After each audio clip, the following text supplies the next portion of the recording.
It's now again. Welcome back to Mindful Deconstruction, your daily mindfulness training session for those navigating life after faith.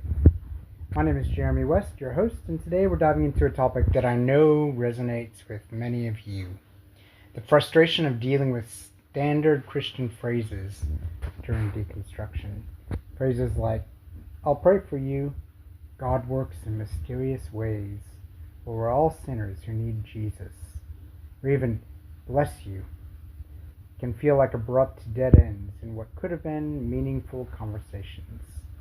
These phrases are often offered with good intentions, but they can leave us feeling unheard, dismissed, or even judged. Today we'll explore why these phrases can be so triggering and how mindfulness can help us respond with grace while staying true to ourselves. So why do these phrases trigger us? For many of us, these phrases represent a broader frustration with the reductionism we encountered in religious communities. When someone says, "I'll pray for you," in response to a practical or emotional challenge, it can feel like a dismissal. Instead of offering empathy or sharing personal insight, the conversation is rerouted to a religious platitude. And statements like "God works in mysterious ways" often shut down curiosity. They tie a neat bow on complex emotions, challenges, or even joys, leaving little room for deeper discussion. And "we're all sinners who need Jesus" line can feel like a gut punch when you're celebrating a personal achievement or sharing a moment of joy. It reduces the human experience to a narrative of unworthiness. These responses can be particularly painful because they reveal a gap between where you are in your journey and where the other person might still be. Mindfulness offers us tools to navigate these moments with clarity and compassion, both for ourselves and for others. So when you hear a phrase that feels dismissive or triggering, take a moment to pause. Ask yourself, what am I feeling right now? Why is this phrase affecting me so deeply? For many of us, these phrases bring up old patterns of suppression, shame, or frustration. Acknowledging your reaction without judgment is the first step to processing. Instead of seeing these phrases as personal attacks or dismissals, consider their intent. Often people default to these responses because they don't know what else to say. For example, "I'll pray for you" might be their way of expressing care within a language they know. "God works in mysterious ways" might reflect their attempt to process something they don't fully understand.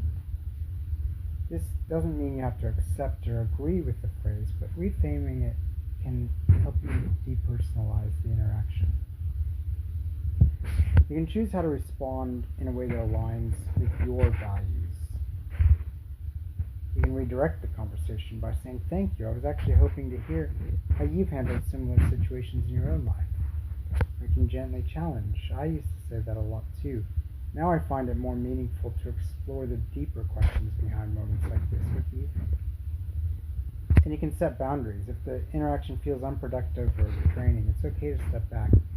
Say, "I appreciate your perspective, but I'm looking for something different in this conversation." These responses invite more engagement without compromising your own journey.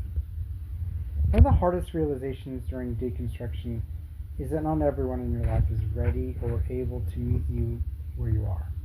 It can feel isolating to discover that some relationships were built on a shared faith rather than mutual curiosity or openness. This also creates an opportunity to seek out new connections that do align with your evolving values. Here are a few mindful practices to help. Number one, grieve the loss. It's okay to feel sadness or frustration over the relational gaps that have emerged. Mindfulness allows you to sit with these emotions without rushing to fix or avoid them. Second thing you can do is celebrate the growth. Recognize the courage it takes to step away from comfortable but limiting patterns of communication. Each time you engage authentically, you're creating space for deeper connections. And then a third thing to do is to seek out like-minded communities. Whether through support groups, meetups, or online forums, connecting with others on similar journeys can be incredibly validating. I remember feeling deeply triggered by these phrases during my own deconstruction. One moment stands out. I was sharing an experience that had brought me um, disappointment, and someone replied, "God works in mysterious ways." And it felt like the the despair that I was feeling, they were just reducing it to a trite explanation. At first I was angry, but over time mindfulness helped me to see that their response wasn't about dismissing me. It was about their own comfort and framework. This realization didn't erase the frustration, but it softened my response. I learned to navigate these moments with curiosity instead of resentment.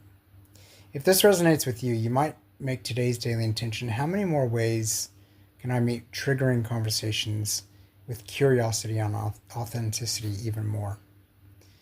For more on setting daily intentions, revisit episode 59 of It's Now Again. The standard phrases you encounter during deconstruction can feel like obstacles to genuine connection, but they're also opportunities to practice mindfulness and authenticity. By responding with curiosity and compassion, you can navigate these moments in a way that honors your journey while leaving room for growth in your relationships. Thank you for joining me on this episode of Mindful Deconstruction. If you have questions or thoughts to share, visit jeremywest.net, where you can also find out about my group and one-on-one mindfulness coaching. And if you enjoyed this episode, please share it with others and rate it, and make sure you're subscribed. Until tomorrow, stay present, keep practicing, and remember, it's now again.